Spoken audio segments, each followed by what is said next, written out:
നമസ്കാരം.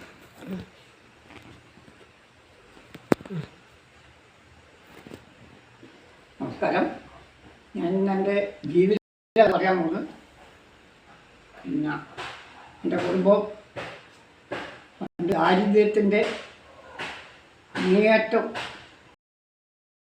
കാലഘട്ടത്തിൽ ഞാൻ ജനിച്ചതും 12-ാം വയസ്സിൽ ഞാൻ എൻ്റെ ബാലവേല ചെയ്യാം അന്ന് നിരോധിച്ചിട്ടില്ല. അപ്പോൾ ആ ബാലവേല ചെയ്തോളാം. ഞാൻ ബാലവേല എന്ന് പറയുമ്പോൾ നിങ്ങൾക്കറിയാം, ഞാൻ 12-ാം വയസ്സിൽ അച്ഛൻ എപ്പോഴും എനിക്ക് മഴ, അച്ഛനടിക്കും മക്കളെല്ലാം. അമ്മ 8 മക്കളെ നമ്മൾ 3 പെണ്ണും 5 ആണും. ഭയങ്കര ഭയമാണ് എല്ലാവർക്കും, എനിക്ക് മാത്രമല്ല എല്ലാവർക്കും. അങ്ങനെ അച്ഛൻ പണിക്ക് പോകും. ദേശം വെള്ളമടിക്കുന്ന കൂട്ടത്തിലാണ്. അപ്പോൾ അച്ഛന് അതേ ചിന്തയുള്ളൂ. അന്ന് ഒരു പുൽപ്പുര, നമ്മളൊരു പുൽപ്പുരയാണ്. അപ്പോൾ ഈ 10 ആളും അവിടെ വന്ന് കിടക്കുക.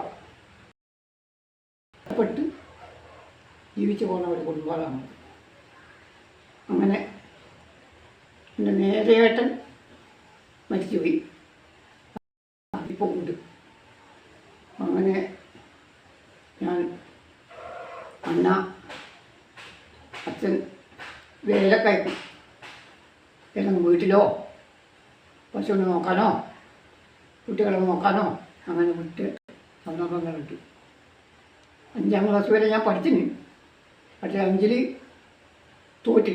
തോറ്റതിന് ശേഷം ഞാൻ ഉപ്മാവിൻ്റെ അകത്തായി. അന്നൊരു നല്ല ഉപ്മാവില്ല, അമേരിക്കൻ്റെ ഒരു പൊടി,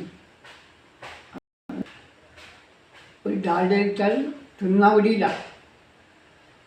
അങ്ങനെ ജീവിച്ചു കൊള്ളണം. വീട്ടിൽ അമ്മ മൂരാൻ പോയാൽ പോവും. ഈ കറ്റ കൊണ്ടുപോയി കെട്ടി ആ വീട്ടിൽ കൊണ്ടിട്ട്, അന്ന് കറ്റ തല്ലലല്ല, ചവിട്ടിയിട്ടാൽ മുറിക്കുക.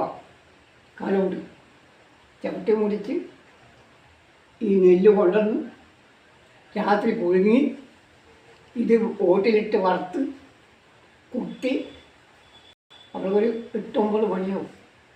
അത് കൊത്തിയിട്ടാണ് ചോറ് ഉണ്ടാക്കുക. അരിൻ്റെ ഭക്ഷണം കുറവാണ്, അധികവും ഗോതമ്പാണ്. ഗോതമ്പ് പുഴുങ്ങി ഇതുപോലെ അങ്ങനെയാണ്.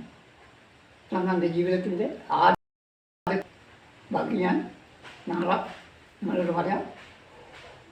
എല്ലാവരും സബ്സ്ക്രൈബ് ചെയ്യുക, ലൈക്ക് ചെയ്യുക.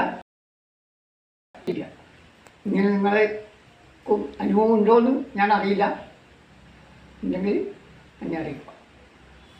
നമസ്കാരം.